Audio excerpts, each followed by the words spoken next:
What is going on, my people, my fellow degenerates? It's your man Brandon Big Papi Medina. I'm coming to you live right now after Monday Night Football, after a crazy week 3. If you win against any player from Miami, I want to take a 2-second moment of silence for you, your fantasy season, your betting season, unless you had a player in Miami in your bets. Come on now. But if you win against anybody playing for the Miami Dolphins, or if you're a Denver Broncos fan, a 2-minute silence, please. Thank you very much. I appreciate it. Listen, it is insane. We look back on weeks like this, and usually you have a few of these throughout the year, right? You could look at this, guys. One button loose. The chain is out. It's nighttime. I'm here in the guest bedroom. I'm coming to you live. Your boy's giving you content regardless. We put the baby to sleep, and here we are, degenerating out, watching Monday Night Football, watching bets. Shout out to Mike Evans. Shout out to Rachaad White for going under. Joe Mixon going under. Shout out to Matt Stafford passing like crazy. But I mean, we're going to get into our bets, what happened. But week 3 as a whole, guys, this has been insane. One of the most insane weeks I've ever seen as a player, as a follower, as a bettor, as a fan of the sport. Tank Dell going nuclear in Houston. I said on the show on Sunday, do not sleep on Houston. Houston could be an upset. You guys laughed at me. You laughed at me. And here we are. Houston beats Jacksonville, right? We talked about things. Listen, guess what? The can't miss parlay of the week that your boy gave you, your boy right here, Brandon Medina, 2 weeks in a row. It smashes. It hits. Philadelphia didn't even give us a sweat. Zero sweat here. They absolutely smash.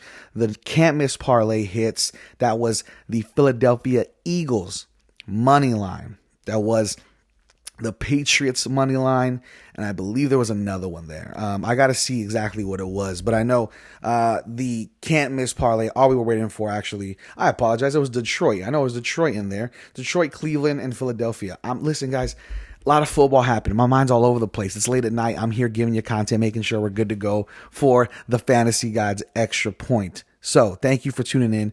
Let's break down what happened on Monday Night Football. We're a little all over the place. Okay, your boy lost money. He won money. I lost some games. I won some games. This fantasy football week has me going crazy. So let's talk about it. Monday Night Football. The Philadelphia Eagles absolutely smashed Baker Mayfield and the Tampa Bay Buccaneers, and what we knew was going to happen because Philadelphia is very good. Tampa Bay playing very well, but do you trust Baker under the lights? He can't play under the lights. He can't see it. He can't do it. Baker can't make it happen. Rachaad White wasn't going to make it happen. Mike Evans makes it happen. We expected a big game from Chris Godwin. Unfortunately, we didn't see that.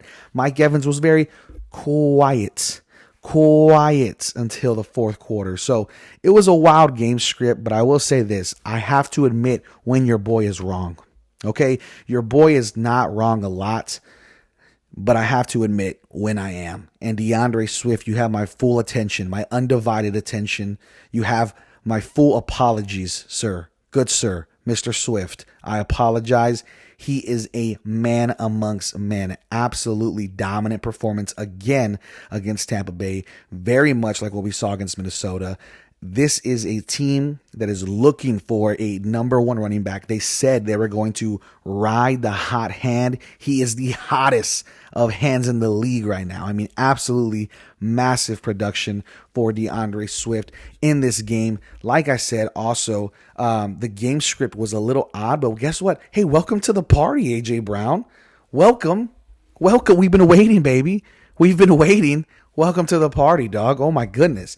We've been waiting for a fantasy football relevant game for A.J. Brown that was massive, especially where you took him. But DeAndre Swift finishes with 16 rush attempts for 130, and I mean, looked great. Also had some catches. He had a catch for 8, so I mean, he gave you some PPR, another little extra point, almost 2. But he gets 16 rush attempts. Gainwell gets 14. This backfield's still too volatile for me. Right, still too nuts, still too all over the place. A.J. Brown goes 9 for 131. Come on. It would have been nice to see him grab the touchdown. Jalen Hurts throws 2 picks, which we don't see a lot all the time, so that was interesting.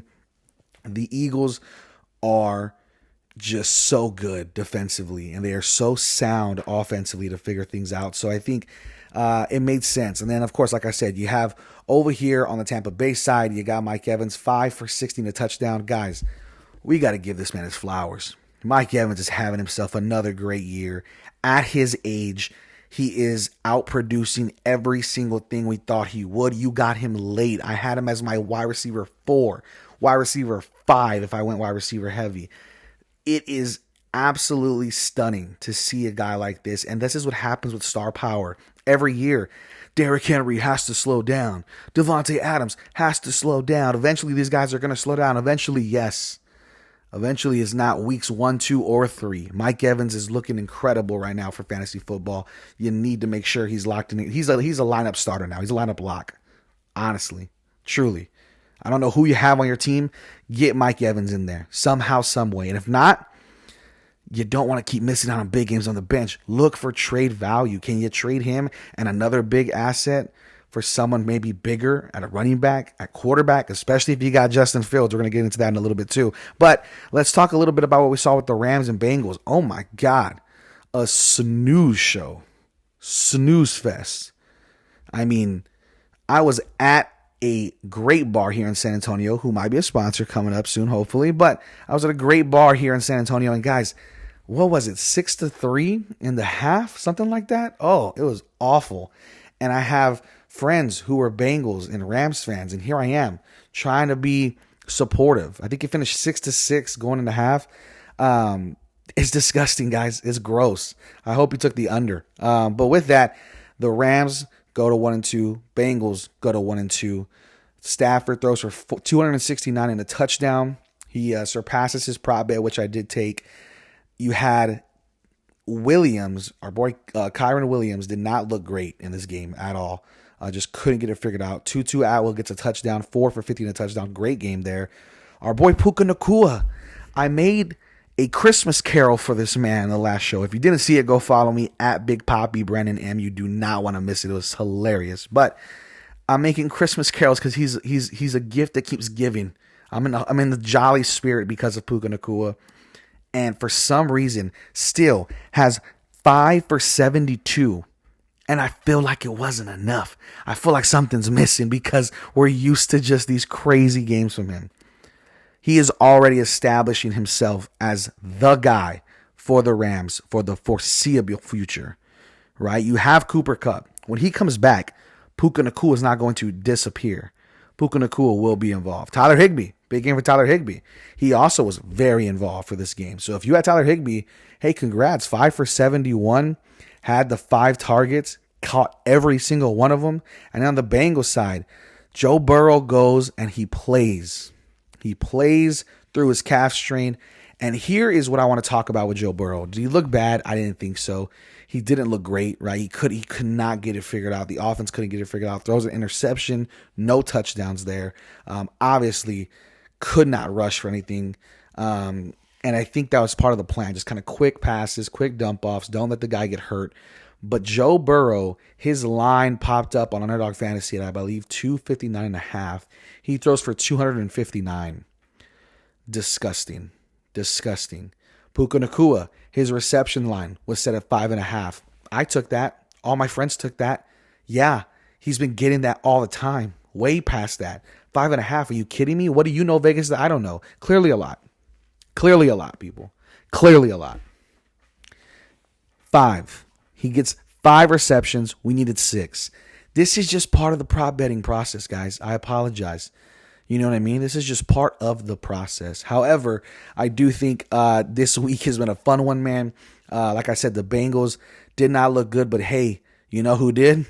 And it's been a long time coming. There's people who took this player over Justin Jefferson, Jamar Chase. Welcome to the party. You're late, but you arrived. Right? You might be late, but at least maybe you brought dessert. You brought something. You brought some appetizers, some chips for the party. Thanks, man. We appreciate you. 12 catches for 141 yards and 15 targets. I mean, is it crazy to say Jamar Chase is putting up Puka Nacua numbers? How crazy is that? It's ridiculous. But 12 catches, 141 yards. absolutely dominant, does not get the touchdown, but does have himself an incredible game. So that's that. Chargers Vikings was a nut show. Talking about more of the games that happened this weekend. Holy hell, Keenan Allen went berserko. And then you also had the unfortunate news of Mike Williams. So Mike Williams is done for the season, guys. He's gone. He's gone. Joshua Palmer needs to be a name that you are picking up on your waiver wire. If you're listening now, you're tuning in, it's Tuesday. Go up there, grab him on your waiver wire. That's somebody you need to look at. He had 4 for 66 and 1, looked explosive, had 7 targets. He was second behind Mike Williams and Keenan Allen. And so, third, but I guess second now in place of Mike Williams. So that's 8 targets for Mike Williams, who finished with 7, 121 and 1. That line is doable. Joshua Palmer can go get that. And then if you want, Quentin Johnson, who some of you guys drafted, really young player, can also be somebody to look at for the future as well. But on the Minnesota side, guys, another crazy game. 7 receptions, 149 yards, and a touchdown for Justin Jefferson. You look up, the dude's open. You look to the side, he's open. I mean, who's covering this man? As a Vikings fan, it's wonderful to watch. As a sports fan, I mean, it's crazy. He has that Cooper Kupp, Jamar Chase mentality where they're always open regardless. TJ Hawkinson, another big game. 8 receptions for 78 yards. Jordan Addison, this rookie is lighting it up. 6 receptions for 52 yards. And guess what? Kirk Cousins on the show, I said he's going to go over 300. He's going to go over 300 because this game is going to be absolutely ridiculous. He went for 367 and 3. Oh my God, Brandon, great call. Yeah, guess what I didn't anticipate or didn't think was going to happen? How about Justin Herbert? 405 yards passing and 3 touchdowns. They get the win over my Minnesota Vikings. We also look at the Buffalo Bills. That game was a slaughterfest. If you had the Bills defense, which I did in a few leagues, congratulations. I mean, a solid outing. Holy hell. And then Stephon Diggs, 8 for 111. Looks really, really good. And then a game that I really want to focus on that just had a lot of fantasy implications and something that I think people need to be noting already, right? So for the Falcons game, look at the Falcons game. Kyle Pitts finally gives you something, like 9 fantasy points in PPR. Aside from that, the Falcons did not look very good at all. Jahmyr Gibbs had the work, all of the work. 17 rushing attempts for 80 yards. Could not get in the end zone. Only caught 1 pass for 2 yards. It was a really odd game. Amon-Ra St. Brown went for 9 for 102. Awesome. Keep him in your lineups forever and ever and ever. And a guy I've been just begging you. I'm begging you guys. Look me in the eyes. I'm looking at the camera right here. Sam Laporta, please trade for, get him. I doubt he's on your waivers anymore, but Sam Laporta is the fucking truth, guys. He is no joke. He is absolutely the guy that you want at tight end if you don't have a Travis Kelce, if you don't have a Mark Andrews, and you don't have a TJ Hawkinson. He is the guy, and you might even play him in the right matchups over somebody like a Mark Andrews. I mean, who knows? It's not ridiculous. Now, Mark Andrews had himself a great game too, but Sam Laporta, guys, is literally lighting the league on fire. We have not seen a tight end do this. I mean, Sam Laporta is breaking every single record and obstacle that we set. I mean, you look at this. Laporta is the only tight end in the league that has the most he has the most receiving yards of tight ends in the league, and the second most receptions in 18 of any tight end in the league.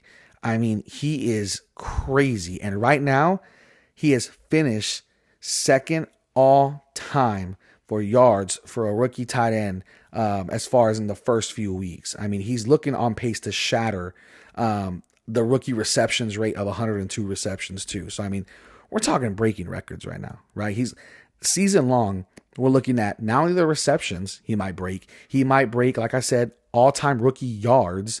He has the most catches, I think, by any rookie tight end in the first 3 weeks, including Mr. Travis Kelce. Sam Laporta needs to be rostered and needs to be played, not on your bench anymore. So a massive, massive thing there to be looking at.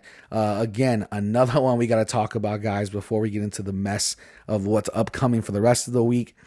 The Denver Broncos and the Miami Dolphins. Oh, my God, guys. Listen, guys, we witnessed a murder. I don't know what else to say it. You know what I mean? I mean, murder is the case. You know what I mean? This is confirming everything that we knew about Denver. They are not a top team. Russell Wilson couldn't figure it out. Just because they score 70, Miami, doesn't mean you're not allowed to score more, Russell. You can go ahead and score more and try to catch up. Cortland Sutton, somebody that's been my sleeper, one of my favorite picks since the offseason. If you've been listening or been a fan of the show, I love Cortland Sutton. He looked really good, had a good game. Aside from him, this was not awesome for Denver Broncos players. I mean, Javonte Williams, I thought was going to really just tear off and go crazy this week. Miami ranked in some of the bottom defenses for rushing, and they just couldn't get it figured out. Javonte only goes 11 for 42, doesn't even help with the passing, goes 2 for 23. He just wasn't relevant for your fantasy team. However, Jerry Jeudy goes 5 for 81 with 7 targets. Cortland Sutton gets 11 targets, 8 receptions, 91 yards and a touchdown. Great performance. Big fan of Cortland Sutton moving forward, especially for daily fantasy. Now let's talk about Miami. Guys, whoa. Tua Tagovailoa really might win the MVP. I mean, and we have to accept that. We have to understand that and look at that and face that for a few weeks. 309 yards and 4 touchdowns for Tua Tagovailoa. Tyreek Hill, 9 receptions, 157 yards and a touchdown. Max speed, cheetah speed, ridiculous game. And then you say, man, Brandon, what a great game. I'm sure he probably was the best player. No, he wasn't. Raheem Mostert, 13 rushing attempts for 82 yards. Okay, that's not really helping me though, Brandon. Oh yeah, did I mention he scored 3 touchdowns on the ground? 3. Uno, dos, and tres. 3 touchdowns for Raheem Mostert. And is that it, Brandon? Is that all? I mean, wow, what a great game. No, not it. 7 receptions, 60 yards, and another touchdown. That alone is incredible. You add in 82 yards rushing and 3 more touchdowns. Can you count? Can you count, people?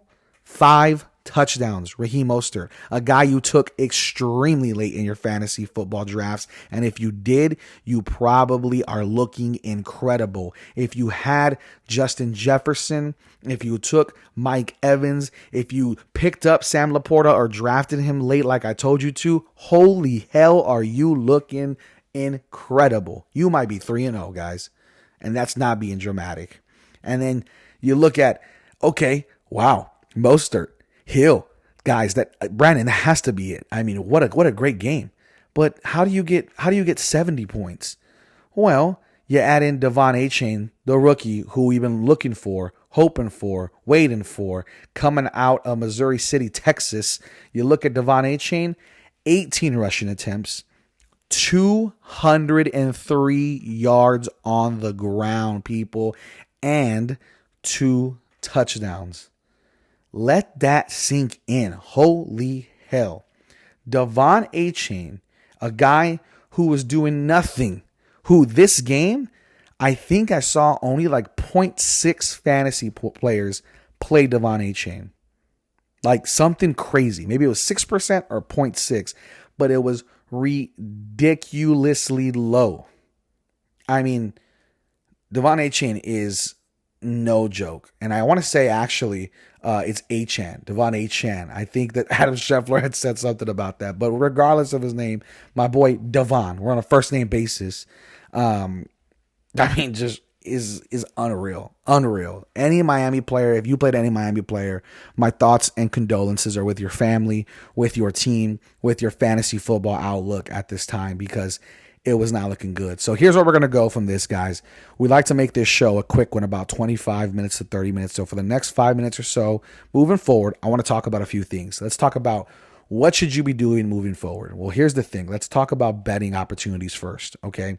We're going to talk prop bets on Thursday for Thursday night's game. So again, this show is Fantasy God's Extra Point that comes to you every Tuesday now. This is new. Yeah, every Tuesday, every Thursday, and then of course the Fantasy Gods, our main flagship show that comes out Sunday, 10:30 a.m. to 11:30 a.m. on Sunday. But we're going to talk prop bets on Thursday, more big bets on Sunday, of course. Let's just look at the lines as they stand. Some of the ones I think are interesting right now for, betting advice, getting in early, whatever the case. So you have right now, you're listening on Tuesday, you have a few days to get these bets in before lines start moving drastically. So as it stands, here's one thing I find crazy interesting, but I understand it. We just talked about the Denver Broncos getting dropped 70 points on their head. 70. Guys, if you play Madden on rookie mode right now, on let's say 4-minute quarters, you might not be able to put 70 on the computer. I mean, that is crazy. That is crazy. 70? 70?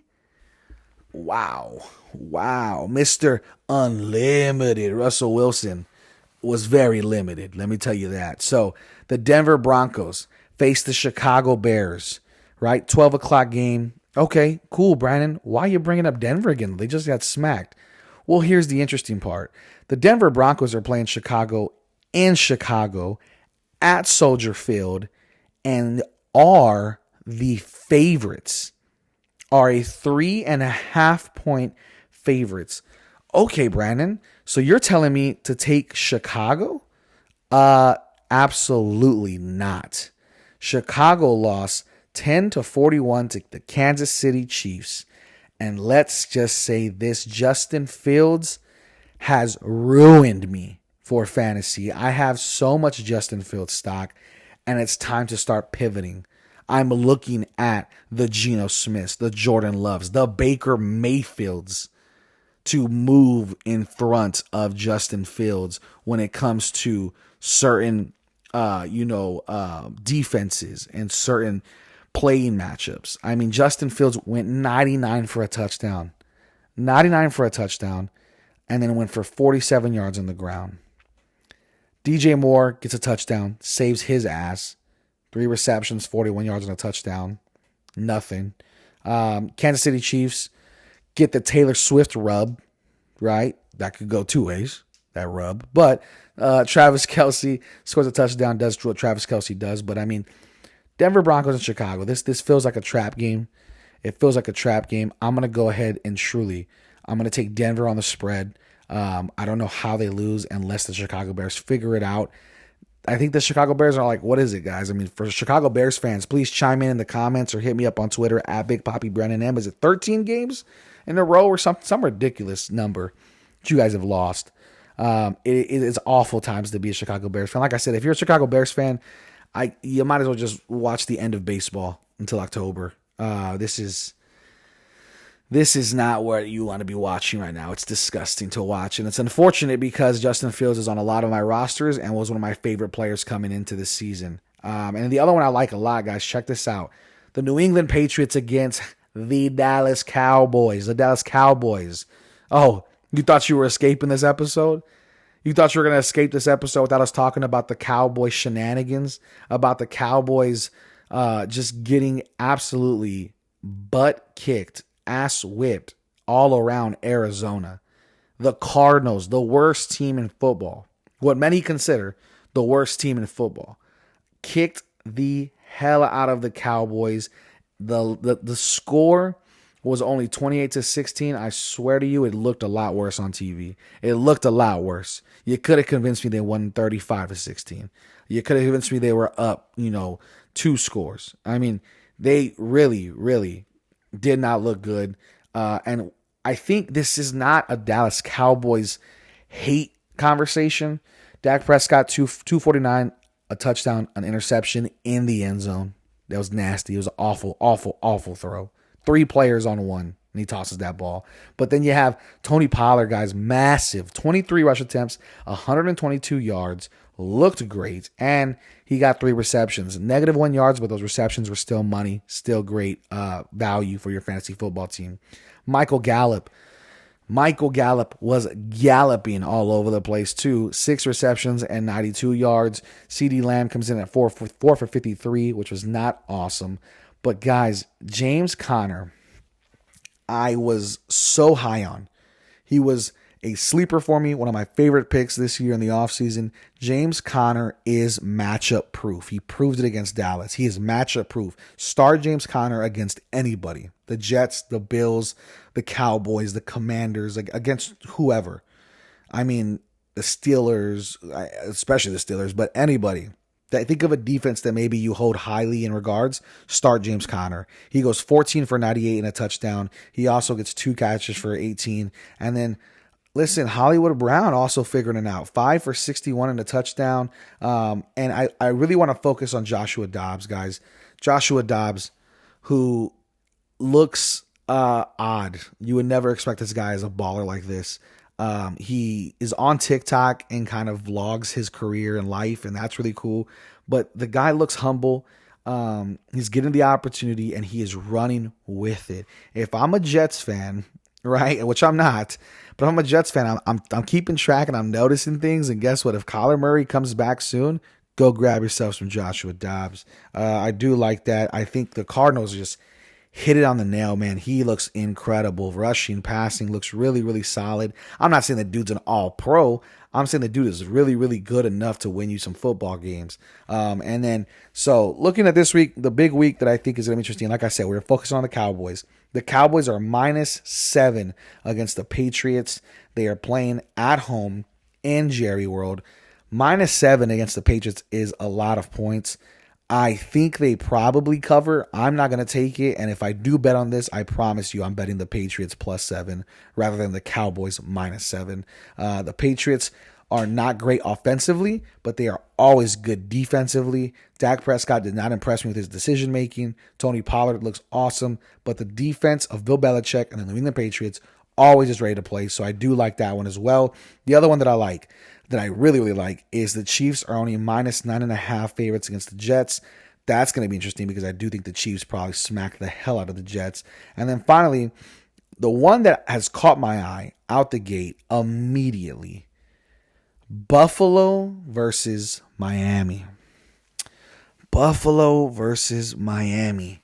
And this is not a primetime game. This is a 12 noon game. Buffalo -3 at home against Miami. Listen, it sounds like that probably would hit in a normal world. We don't live in a normal world right now. Where the Miami Dolphins are scoring 70 points, we're so far from normal. Give me Miami +3. You cannot bet against this offense. Tyreek Hill, dangerous. Raheem Mostert, dangerous. Devon Achane, welcome to the league, kid. Dangerous. Jalen Waddle, I know, was out. If he plays this game, even more dangerous. The Miami defense is not special. They are not great. But you cannot compete with this offense, man. This offense is on another level right now. And Buffalo doesn't scare me at all. Buffalo has not looked incredible. They looked really, really good this last game against a really, really bad squad, though, with the Commanders offensively. And so I'm just not shying away from it, man. Tua's made smart decisions. Raheem Mostert looks great. Tyreek Hill looks great. I mean, this squad is rolling, and with Devon Achane finally figured it out, this is going to be a crazy, crazy game. I think play all your Bills, play all your Dolphins. That's what I'm looking forward to. So with that, we have a lot of big games coming up, a lot of prop bets to talk, though. We finally get to bet on Detroit again on Thursday night prime time, like we did against the Chiefs, and Sam Laporta hit every prop bet. And guess who I'm taking in those prop bets this week? Most likely, Samuel Laporta. But Sam Laporta goes against the Green Bay Packers, 2-1. Both of these have an opportunity to win the NFC North. They are 2-1 each, and they both are first and second place in the NFC North. The Packers just came back from a absolutely massive game against New Orleans, so I'm really looking forward to that one. Looking forward to a lot of games coming up this weekend. Again, thank you for tuning in. My name is Brandon Medina. Please, please, please subscribe and follow the YouTube page, and go follow me on Twitter, please, at Big Poppy Brandon M. You do not want to miss my picks. We have been looking really good. We hit again on Prize Picks today. We missed a few, but we made it all pull up. So really, really exciting stuff today and every weekend we've been hitting. Truly, it's been awesome. Ride the wave until we fall off. So I'll see you Thursday. Detroit, Green Bay. All of my analysis is coming Thursday to you. And then, of course, Sunday from 10:30 to 11:30 a.m. on the Fantasy Gods. This has been the Fantasy Gods Extra Point. My name is Brandon Medina. Until next time, may the Fantasy Gods be with you.